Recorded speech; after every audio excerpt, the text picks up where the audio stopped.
Let us begin with a truth so few are willing to accept. The difference between the man who rises and the man who rots is not the economy, not luck, not the hand they were dealt. It is how they govern themselves, not once in a while, not in public, but every single day, in the solitude of their own mind. All wealth begins in the invisible. That is the secret, and that is the curse. Because what is invisible is easy to ignore, easy to deny, and easiest of all to betray when no one is watching. But the man who watches himself becomes a master, and the master in time becomes a king. All the empires of man have crumbled, but the laws of discipline, detachment, and inner clarity have remained unchanged, written not on paper, but on the mind of every individual who ever ruled not others, but himself. You want to be rich? Then you must learn this first and learn it well. No man ever became wealthy without first conquering the battlefield between his ears. The riches of gold are born in the fire of self-control. The fortune of peace is carved in the stone of restraint. And the kingdom of success is ruled by the hand that does not tremble when provoked. If you let your emotions govern your day, then your life belongs to them. But if you govern your emotions, then your future belongs to you. Understand this now, not later, not tomorrow, because the clock ticks for no one. There is no luck in the mind of a man who wakes up with chaos in his soul. There is no fortune in the heart of one who still needs approval to act. There is no freedom in the hands of someone who reacts to everything and chooses nothing. What makes ordinary men rich is not what they do once, but what they do daily. The habits that appear mundane are the rituals that build empires. If you seek riches, look not at the actions of the wealthy. Look at the thoughts they permit, the battles they fight in silence, and the decisions they make when no one sees. Here, then, is the first law, the first habit, the first blade in the arsenal of personal wealth. Master the art of emotional detachment. What does this mean? It means you no longer move because others push. You no longer flinch at insult. You no longer chase praise like a dog hunts scraps. You become unmoved, still, calm, not cold but clear, not indifferent but disciplined. Detachment is not denial. It is not weakness. It is the highest strength. For what man can build anything lasting if every gust of wind topples his soul? Consider the tree that grows tallest in the forest. It bends, but it does not break. The storms come, the seasons change, the winds howl, and yet it stands. Not because it fights every gust, but because its roots are deep. Emotional detachment is those roots. It means you respond with intention, not impulse. You delay your reaction until thought catches up to feeling. You train yourself to be still inside, even as the world thrashes about. If someone insults you, it is noise. If someone praises you, it is wind. Do not anchor your self-worth to either. Anchor it to your ability to choose your response. Because he who responds rules. He who reacts obeys. Every fortune lost was first lost in a moment of emotional blindness. Every fortune kept was guarded by the gatekeeper of detachment. The world will provoke you, that is its job. Your job is to remain the master of your temple. And make no mistake, mastery begins with self-denial. Do you want to speak out when criticized? Hold your tongue. Do you want to retaliate when offended? Restrain your hand. Do you want to indulge when the impulse calls? Delay gratification. This, and only this, builds the strength necessary to rise above the mediocrity of men who are ruled by their nerves. Let me tell you something most men will never understand. Riches flee from the emotionally chaotic. They cannot trust them. The market does not reward panic. Opportunity does not present herself to the impulsive. And fortune never walks into the house of the undisciplined. Detachment is not a lack of passion. It is the purity of it. It is to place feeling after intention, not before it. It is to become deliberate, sovereign, immune to manipulation. For the man who cannot be seduced by flattery, nor controlled by shame, nor provoked by threat, he is the rarest of men, and in time, the richest. So, how do you train this habit daily? Every morning, before the world reaches for you, reach inward. Sit, breathe, observe your thoughts without obeying them. Watch your emotions without becoming them. Say to yourself, I am not my anger. I am not my fear. I am not my need for validation. I am the one who chooses whether to feed them. Then rise. And begin the day with intent, not impulse. Do not open your phone. Do not check the news. Do not let the external world own your first breath. Let it be yours. Because if you do not control your morning, you do not control your mind. And if you do not control your mind, you will be owned by the next voice louder than your own. Now let us proceed to the second daily habit, one no less vital, no less brutal, and no less life-defining than the first. Build unbreakable mental discipline. You see, discipline is not punishment. It is not self-cruelty. It is not austerity for its own sake. No, it is the quiet proof that you respect your future more than your impulses. It is the evidence that your dreams mean more to you than your comfort. Mental discipline is the builder of all structure. Without it, your thoughts wander, your time leaks, your will dissolves, and your potential dies not with a bang, but with a long, silent, apathetic sigh. The undisciplined man wants results. The disciplined man wants rituals, and so he wins not once but repeatedly. Discipline means you wake up when you say you will, not when you feel like it. Discipline means you keep your word to yourself, not just to others.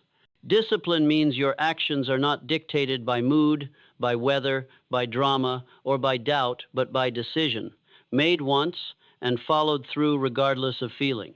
If detachment is the root, then discipline is the spine. And let me say something directly to you now, not as a lecturer, but as a challenger. If you cannot do what you promised yourself when you no longer feel like it, then you are not free. You are still a slave to comfort. Every successful man has this one trait in common. He does what needs to be done, especially when it is inconvenient. He obeys the voice of the higher self, not the cry of the inner child. He defers pleasure. He trains his appetite. He delays indulgence, because he knows whatever you do not master will master you. What is procrastination but the refusal to confront your own weakness? What is laziness but fear dressed in comfort's clothing? What is inconsistency but the slow suicide of a mind that never fully commits? You build discipline the same way you build muscle, by doing it when it's hard, not just once, but daily. Repetition is your sword. Repetition is your savior. Repetition is your inheritance. If you repeat weakness, you inherit failure. If you repeat strength, you inherit power. Start with one non-negotiable habit. Wake up early. Make your bed. Write your goals. Go for a walk. Fast. Speak nothing but the truth for 24 hours. Start anywhere, but do not betray it. Every day you follow through. You harden the steel of your will. Every day you quit, you corrode it. And don't you dare tell yourself it's just one day. No one day is destiny. One day is a seed, and seeds multiply. Pause, reflect, feel your pulse. This is your life we're talking about. Not a fantasy, not a YouTube dream, not a future. You'll start tomorrow. Now, this breath, this choice, this moment. You've been given this hour to rise, will you? Now we enter the third law, a law so fundamental, so absolute in its power, that every success and every failure can be traced to its application or neglect. The principle of thought first. Thought is the seed, and the man is the soil. What you allow to grow inside your mind becomes the harvest of your life. Let no man deceive himself. Wealth begins not in effort, not in movement, not in strategy, but in conscious, directed, purposeful thought. Every act, every word, every pattern of behavior is first a child of the mind. If your thoughts are undisciplined, your actions will be erratic. If your thoughts are vague, your results will be blurred. If your thoughts are fearful, your life will shrink to fit the prison you have imagined. This is not poetry. This is cause and effect, and those who do not understand it will forever be pawns of those who do. You must therefore make your thoughts work for you, not against you. You must command them as a general commands his army, as a builder commands his materials, as a king commands his court. If your thoughts rule you, you are not yet a man of wealth, you are a man of drift. This principle begins in silence. Yes, silence. Each day you must enter the chamber of the mind and cleanse it before you act. You must examine each thought the way a jeweler examines diamonds, hold it to the light, check for clarity, detect flaws, test its hardness, and discard those unworthy of your crown. Ask yourself each morning, is this thought mine, or was it planted in me by fear, by family, by failure, by society? Is this belief true or simply repeated until I mistook it for wisdom? Is this worry useful or does it weaken my power of action? The weak man entertains his thoughts. The strong man interrogates them. This is why the rich become richer, not merely because they invest their money, but because they first invest their mindset. Their thoughts do not contradict their goals. Their inner dialogue is not a courtroom of doubt, but a command center of precision. Thought first, before action, before speech, before decision. Thought is the captain of your ship, and if you let your ship sail without a captain, you will crash upon rocks and wonder why God cursed you. Let me tell you a truth you may not want to hear. Your results are not the fault of fate. They are not the doing of the world. They are the fruit of the thoughts you permitted, nourished, and obeyed. The mind is the master builder. The subconscious mind is its servant. Whatever thoughts you repeat with conviction, the subconscious takes as orders and begins constructing your reality in obedience to them. Repeat failure in your imagination, and your subconscious will bring it forth with mechanical precision. Repeat power, command, mastery, peace, and your subconscious will find the means, the paths, the alliances, and the clarity to bring it to pass. That is why your mental diet matters more than your physical one. You do not become rich by dreaming. You become rich by training your thoughts to obey your purpose. Now, let me ask you something so direct it may disturb your comfort. When you wake up, what do you feed your mind? What is the first impression you allow in? Is it intention or distraction? Is it a declaration of purpose or a flood of noise? The great minds of history all shared this trait. They guarded their first hour like kings guard their treasures. They knew what begins your day, builds your character. What you dwell on, you dwell in. What you imagine, you become. So train it daily, not occasionally, but as ritual. Each morning, repeat aloud the thoughts that serve your destiny. I command my emotions. I create wealth with purpose and clarity. I am the master of my response, the ruler of my time, the architect of my mind. I delay gratification. I choose wisely. I speak only when useful. Do not scoff at this. The man who mocks auto-suggestion is the man who kneels to his own impulses. Repetition is the language of the subconscious. It does not learn by logic. It learns by consistency. Feed it daily, and you will build thought pathways that lead directly to discipline, detachment, and direction. Now you have the three: detachment, discipline, directed thought. But let us be clear, having them in theory means nothing. The rich do not theorize. They practice, they apply, they act in alignment, not in mood. They repeat, not when it's exciting, but when it's exhausting. They do not confuse movement with progress, nor approval with value. They walk the lonely path, not because they enjoy the silence, but because in the silence they find their signal. And let me remind you of something very few will tell you. To become rich, you must first become immune to public opinion, not indifferent immune. The world does not like those who separate themselves from the herd. It will call your detachment arrogance. It will label your discipline obsession. It will mock your thought training as delusion. But what is ridicule from the mediocre compared to mastery of the self? If you need applause to persist, then you are still a slave. If you can move without being seen, act without being praised, build without being understood, then, and only then, are you free to grow unstoppable. Because true wealth is not money. It is self-command. And money, like a shadow, follows those who walk with authority. Now listen carefully. The ordinary man waits for motivation. The rich man creates momentum. The ordinary man needs proof. The rich man moves in faith, backed by reason. The ordinary man thinks success is rare. The rich man knows it is built in plain sight, in plain habits, repeated with uncommon consistency. There is no secret except this. Most people are too undisciplined to repeat the right things long enough to receive the reward. Let that sentence burn into you. There is no great mystery, only great resistance. Break that resistance, and life will open to you like a vault that was always yours to unlock. Now, you may be wondering, but what if I've failed before? What if I've tried and stopped? What if I am not consistent enough? Then listen to me now and let this enter your bloodstream like fire. Failure is not your enemy. Inconsistency is. Failure refines. Inconsistency erodes. you can recover from failure. But you must be reborn from inconsistency. You must declare today, not casually, but solemnly, that you will be the one in 10,000 who repeats what is good, who disciplines what is weak, who detaches from what is false. Your destiny is not waiting. It is waiting on you. Rise tomorrow with these 3 habits, not as gimmicks, not as hacks, but as weapons. Emotional detachment, so that no one can control your inner world. Mental discipline, so that no impulse can destroy your path. Directed thought, so that no distraction can obscure your aim. If you wield them, daily your life will shift. Not instantly, but inevitably. Not with noise, but with power. Not for others, but for yourself. And that is the beginning of wealth. You may have trained your emotions. You may have built your discipline. You may have structured your thoughts like steel. But until you become the kind of person who does not betray himself, the wealth you build can still be lost. Let me tell you something that will offend the unprepared but awaken the ready. Success is not an achievement, it is a character. You are not wealthy when you own riches.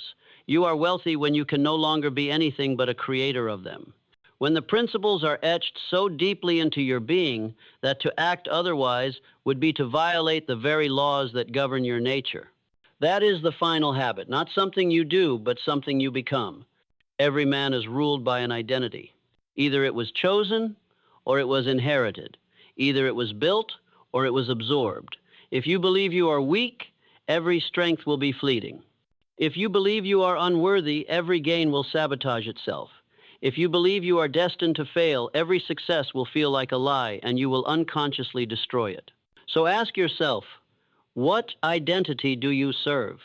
Do you rise as a disciplined man or merely a man who tries discipline? Do you act from peace or do you chase it while living in chaos? Do you think like the wealthy or do you imitate their actions while thinking like the poor? Let me remind you, the world does not reward imitation. It rewards internalization.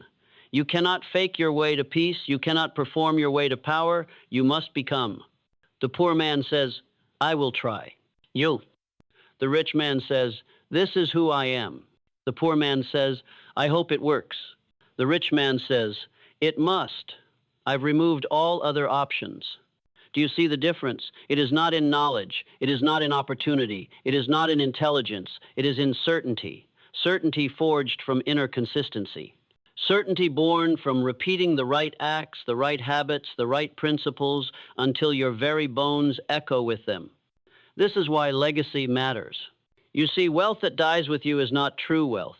True wealth multiplies even when you're gone, not just in money, but in principle, in rhythm, in reputation, in story. Who will say of you, that man lived with power, not because he controlled others, but because he controlled himself?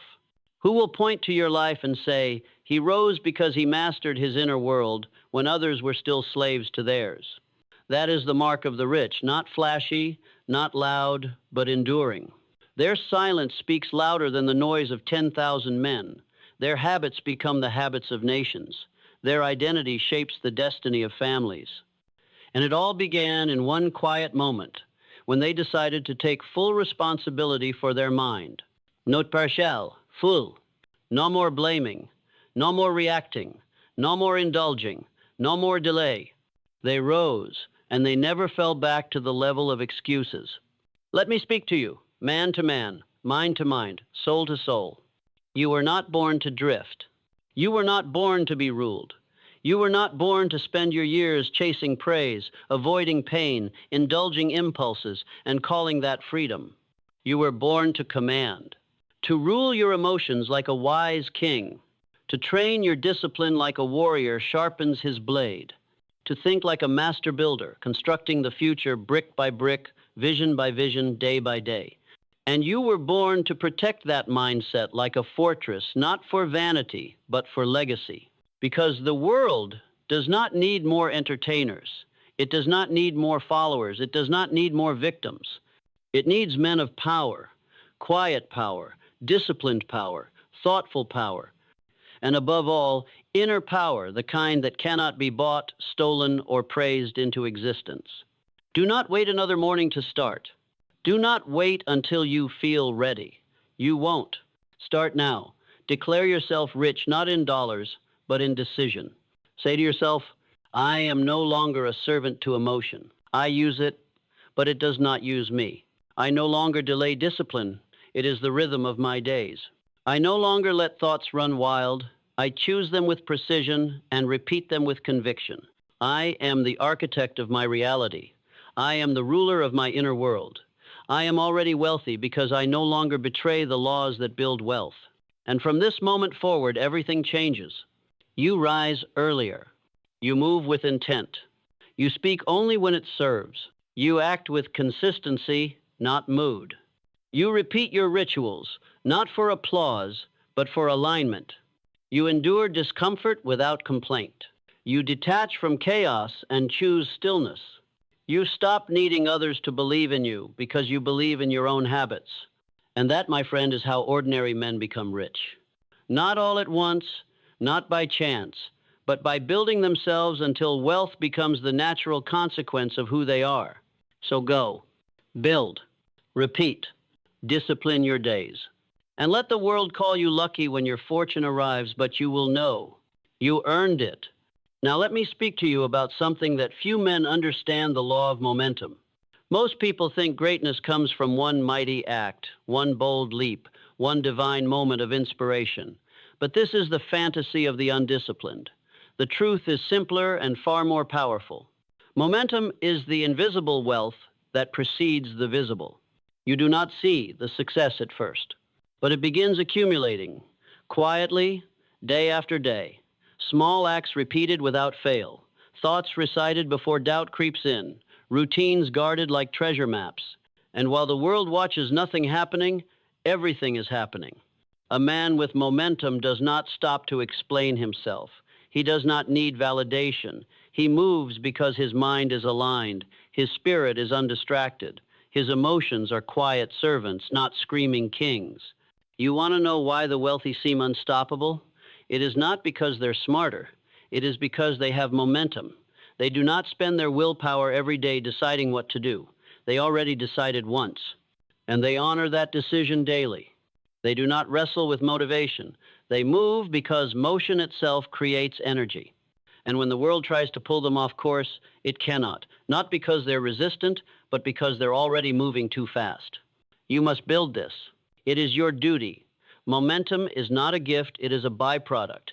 You earn it by obeying your rituals long enough for reality to bend around your consistency. And here is the secret. The first 20 days are agony. The mind resists, the emotions rebel, the body complains. You will want to stop. You will want to renegotiate with your old self. Don't. That is the old you dying. Let it. You will never become rich if you mourn your old habits. You will never be free if you pity the version of yourself that lived in fear, in comfort, in compromise. You must choose to bury him, without ceremony, without tears. And when you rise as the successor to your past. And then, only then, the momentum begins. You wake up with purpose, not because it's easy, but because it's normal. You say no to distraction, not because it's heroic, but because it's obvious. You speak with clarity, move with decisiveness, and no longer seek permission because your character no longer permits you to hesitate. You have become, through repetition and refusal to quit, something rare, a man who keeps his promises to himself. This is more valuable than gold, because the world will give gold to a man who cannot be swayed, not by emotion, not by failure, not by the noise of the crowd. And now let us go deeper still into the fortress of inner peace. Yes, peace. Not the peace of idleness, but the peace of power. Most men think peace is the absence of struggle. They think it's silence, retreat, escape. But I tell you this, true peace is not the absence of conflict. It is the presence of clarity.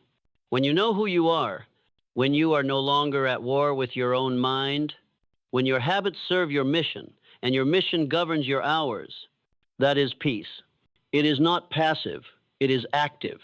It is the stillness of the eye of a storm where all the power gathers, undisturbed. The rich live in this state. Their outside world may rage, shift, collapse, but inside they are calm. Not because they don't feel pressure, but because they trained their mind to respond with composure. And you can do the same. Every morning, remind yourself, I am not here to react. I am here to command. And when emotions rise, you pause. When doubt knocks, you do not open the door. When temptation calls, you remain still and you let your higher nature answer. This is the true discipline, not to suppress feeling, but to select which feeling rules the hour. And in that mastery, wealth flows, because people follow clarity, they trust composure, they invest in confidence. And the universe, yes, the very nature of reality, bends itself to the man who has decided who he is and acts in accordance with that identity. So let me now give you a final challenge. For the next 30 days, wake at the hour you promised yourself. Sit in silence for 10 minutes. Observe your mind without judgment. Speak your purpose aloud. Write your priorities for the day, not based on urgency, but based on alignment with your vision.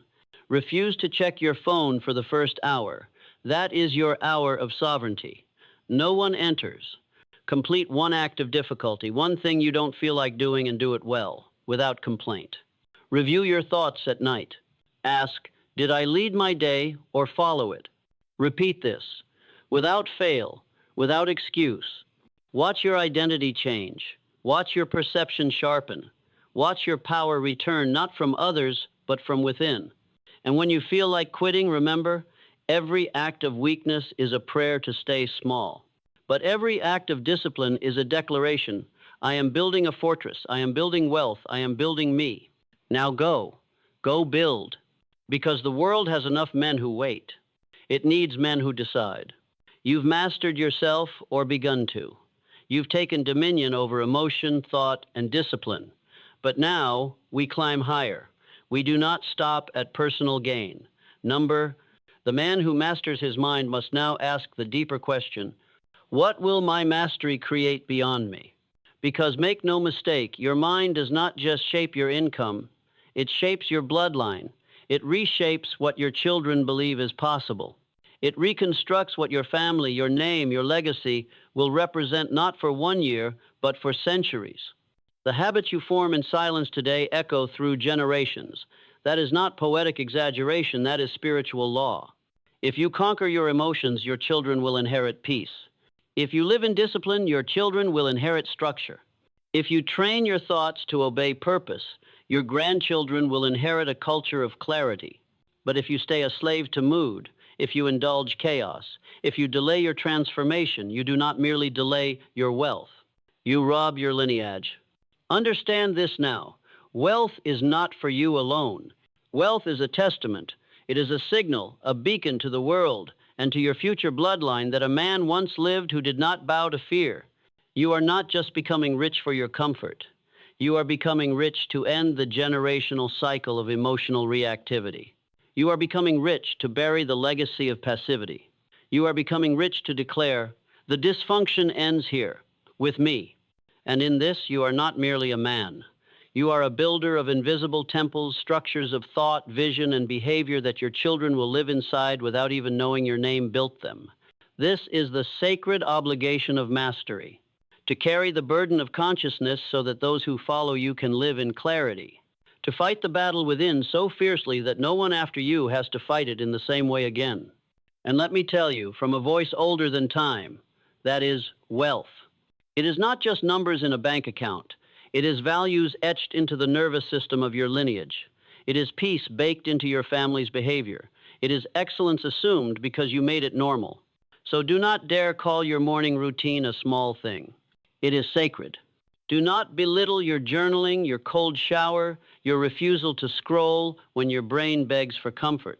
Those are holy rituals. They are the bricks of a spiritual empire. And if you do not build it, someone else will build your lineage for you with chaos, with emotional poverty, with inherited confusion and digital sedation. Let that not be your legacy. Let your legacy be stillness in the midst of noise. Let your legacy be dignity without drama. Let your legacy be wealth without compromise, power without pride, mastery without manipulation. And now I speak to you not as an author, not as a motivator, but as a man who knows. This is your final test. Will you repeat the cycle Or will you burn it to the ground and build something new? Because no one is coming. There is no savior, no perfect day, no divine strike of motivation that will come tomorrow and finally make you act. There is only you, now, this breath, this choice, and the only difference between a man who is envied and a man who is pitied is this: one acts, the other waits. And the greatest tragedy is not failure, it is hesitation. Hesitation is death by subtlety. It does not kill all at once. It steals your fire and whispers, "So decide," right now. To take your life from the hands of mood and put it back into the grip of will. To let go of every excuse and grab hold of responsibility with a grip so firm it breaks every bone of your former weakness. To repeat, relentlessly, the actions that build kings not because it feels good, but because it is good. To become the man whose children will never see him beg, never see him panic, never see him lash out because his emotions are ruled, his thoughts are trained, and his presence is calm thunder. Do you understand? This is not a game. This is your legacy. This is your crown. This is your final transformation. And now I give you your last command. Do not stop. Do not stop when it gets boring. Do not stop when it gets easy. Do not stop when others praise you. Do not stop when you have enough. Because the final form of discipline is to keep building when the world no longer requires it from you. That is how the truly great rise above the rich. They don't stop when the money comes. They continue because greatness was never about the result. It was about the ritual, and the ritual is now who they are. So go. Be ruthless in your peace. Be violent in your consistency. Be unbreakable in your detachment. And let the world watch in silence as the ordinary man disappears and the sovereign is born. Because you were never ordinary. You were simply undisciplined. But now you have seen. And now that you have seen, you can never go back. There was once a man who ruled half the known world. His name was Alexander. His army feared no one. His conquests echoed across time, and yet his greatest war was never fought on a battlefield. It was fought within himself, because even the greatest conqueror will fall if he does not master his own hunger. Even the most brilliant mind will rot if it remains undisciplined. And even the most blessed soul will become ordinary if it refuses to wage war against ease. Let that be a warning and a mirror. You see, your life is not just a collection of days. It is a war between two forces, the architect and the addict. The architect builds, plans, delays gratification, sees the long arc, and acts with deliberation. The addict reacts, consumes, drifts, obsesses over the moment, and chases comfort as if it were freedom. And every day, every single morning you wake up, one of them will win. You do not rise to excellence once and remain there. You choose it again and again, or you lose it. And this is where ordinary men fail. They imagine that once they've built a little wealth or mastered a few habits, they can let the war rest. But listen well, the war never ends. You simply become better at winning it. And that is what separates the truly wealthy from the temporarily successful. One views discipline as a phase. The other views it as identity. Now ask yourself this: when the emotions hit, do you retreat or do you observe? When the mind panics, do you obey it or do you issue new orders? When the urge returns to quit, to drift, to indulge, to explain, to wait, do you allow it to enter or do you stand at the gates of your mind and say, "Not today, not in my house"? Because the truth is, your mind is a house, and every thought you allow inside becomes a tenant. Some build, some destroy, and you, my friend, are the landlord. The rich are not lucky. They are ruthless landlords of the mind. They evict doubt the moment it whispers. They silence complaint before it becomes language. They allow only the thoughts that build nothing else. This is how they remain rich. Not because money doesn't fluctuate, but because their inner world is built on bedrock. It is unmoved by the winds of public opinion or temporary hardship. They remember what the average forgets, that the enemy is not failure, the enemy is softness. History has shown this again and again. Rome collapsed not because of external invasion, but because its discipline decayed from within. Empires fall when the people grow tired of virtue and begin to worship comfort. So it is with men. Your life is your empire. Will it be ruled or will it decay? Only your habits decide. And now I will give you the final, most sacred law, a law not written in books, but carved into the granite of every great soul, the law of inner command. This law states, whatever you do not command will eventually command you. If you do not command your time, distractions will. If you do not command your thoughts, fear will. If you do not command your habits, entropy will. If you do not command your environment, it will shape you into someone unrecognizable. You must therefore live not as a man waiting for signs, but as one who creates them. Every act of intention you make is a signal to the universe. I am no longer available for mediocrity. When you rise before the sun, you are not just waking early, you are announcing your sovereignty. When you turn off your phone and sit with your thoughts, you are not just detoxing, you are reclaiming your mind from the machine. When you say no to what feels good now in service of what matters most, you are not just exercising willpower, you are building the throne of your own kingship. And you must do this daily. No one can do it for you. Not your family, not your mentor, not your religion, not your partner, not even God himself will intervene where you have been given dominion. He gave you free will, and you must decide to use it with absolute, ruthless clarity. Because if you don't, you'll drift back into the noise. And the noise is full of men who once had vision, but abandoned it for pleasure. Full of men who once had fire, but sold it for comfort. Do not join them. Let your name mean something. Let your habits speak volumes. Let your rituals inspire men who haven't even been born yet. Let your enemies watch in silence, wondering how you became unshakable.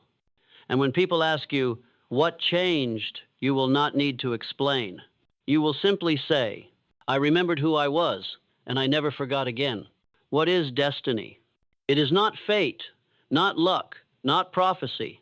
Destiny is not written for you. It is written by you through repetition. And every act of discipline is a line. Every morning you master, every emotion you override, every doubt you discard, these are brushstrokes on the canvas of your becoming. You want to know the future? Look at what you repeat without fail. Because whatever you do daily becomes who you are permanently. That is why the ancients said, as a man thinketh in his heart, so is he.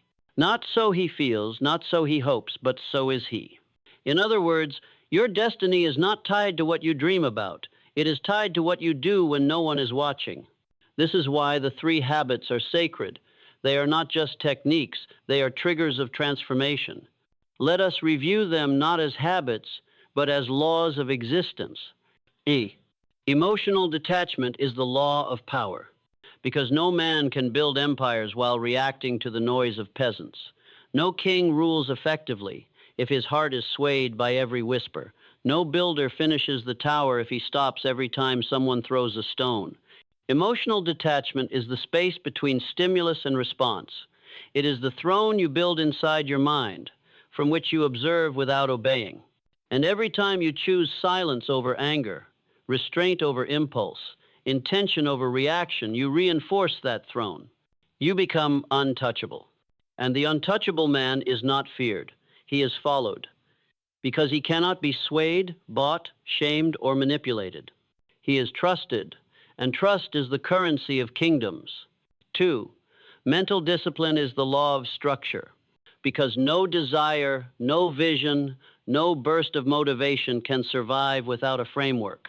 Dreams die in the desert of inconsistency. But the disciplined man plants wells. He builds systems. He does not wait for energy, he creates it with ritual. Structure makes greatness repeatable. Without it, genius collapses into chaos. With it, even mediocrity becomes extraordinary over time. So the man who builds a life of discipline is not just achieving, he is architecting a destiny that others will inherit. He will be misunderstood, laughed at, mocked for his rigidity. But when the floods come, it is his house that will still be standing. And then they will ask, how did you do it? And he will smile and say, I didn't skip days. I didn't break promises to myself. I didn't ask how I felt. I followed the blueprint. 3, directed thought is the law of creation, because nothing exists before it exists in the mind. The body does not move unless the mind instructs. The world does not bend unless thought precedes it. So the man who commands his thoughts, and I mean truly commands them, commands everything that follows. He does not merely think positively, he thinks accurately. He does not merely daydream. He orders his thoughts with precision. And when a weak idea arrives, he interrogates it. When fear arises, he tests it. When contradiction appears, he corrects it, because he knows his thoughts are the builders of his legacy. You do not become rich with hustle alone. You become rich by aligning every cell of your being to the exact vibration of clarity, power, and responsibility. These three laws, power, structure, creation, they are not independent. They are symbiotic. Detachment allows discipline to flourish. Discipline allows thought to be organized. Thought allows emotion to be tamed. And around the wheel spins, building momentum, strengthening will, creating wealth in every direction, spiritual, financial, mental, generational. Now pause. Look at your life as it is. Ask yourself, what am I emotionally attached to that weakens me? Where am I inconsistent and therefore untrustworthy to myself? What thought patterns do I repeat that sabotage my greatness? These are not questions to reflect on. These are questions to answer, today, tonight, before another sun rises. Because once you see the truth, you are accountable to it. And when you act on it, when you apply these laws without apology, your world will begin to shift, not with fanfare, not with fireworks, but with evidence. People will look at you differently.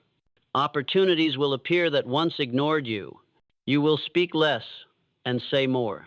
You will move less and achieve more. You will fear less and attract more. And when the storm comes, as it always does, you will stand calm, collected, commanding, because you will have become inevitable, not successful, inevitable. Because the man who repeats excellence cannot be stopped. He can only be delayed, and only briefly. And now, the final word, the last truth that must be branded onto your mind with fire. There is no going back. You have seen, you have heard, you have awakened, and the path of ignorance is no longer available to you. You can no longer pretend that your habits don't shape you. You can no longer pretend that comfort is free. You can no longer pretend that greatness is outside of you, because it's not. It's already inside. It was always there, buried beneath distraction, softened by emotion, diluted by inconsistency. But now it's awake. And if you act from that place not once, but every day, without fail, with full resolve, then wealth will follow you, not just in money, but in mind, in spirit, in legacy. You will no longer chase success. You will radiate it. And the world will simply obey. Stand now, in your own mind, as if standing on the threshold of your own kingdom. You do not need to look back. The past is dead. The weakness has already been burned. The failure already forgiven. The old self already buried. What matters now is who commands the throne today. Will it be the man of impulse? The man of excuse? The man who reacts, delays, scrolls, complains, breaks his own word, forgets his own worth? Or will it be the man of fire? The man of ritual? The man who says, no matter how I feel, I rise because rising is what I do.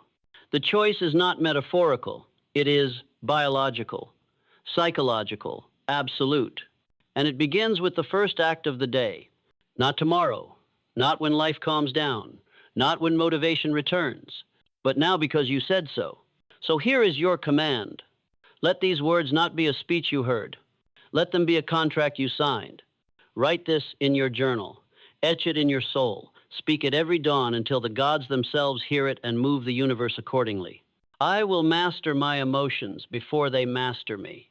I will build my discipline before I need it. I will train my thoughts before they betray me. I will act when I do not feel like it. I will repeat what builds me. I will remove what weakens me. I will no longer beg reality to be easier. I will become stronger.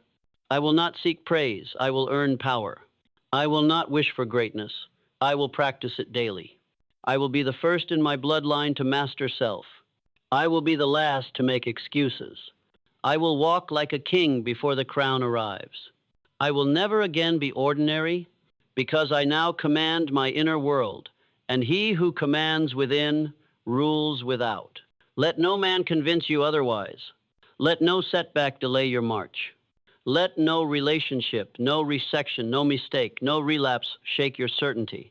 You do not owe your past anything. You owe your future everything.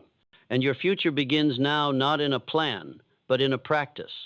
3 things, done daily, with fire, with discipline, with unwavering defiance against mediocrity. Detach from emotion. Execute with discipline. Direct your thought. And repeat, and repeat, and repeat, until your very presence becomes a force, until your habits become legend, until your family forgets what weakness ever looked like, until your name no longer means man but monument. And when they ask, how did he do it? Let them answer themselves. He mastered the 3 habits no one else could repeat. He rose when others slept. He ruled when others reacted. He trained himself in silence until he no longer needed to speak. He was not just rich in gold, he was rich in will. Now go. Wake tomorrow with command in your chest. Speak like a man who remembers who he is. Walk like a man who forgot how to beg. Live like a man who builds forever, one day at a time. This is not motivation. This is war. And you've already won it if you never stop showing up. Riches belong to the man who rules himself. And now that man is you.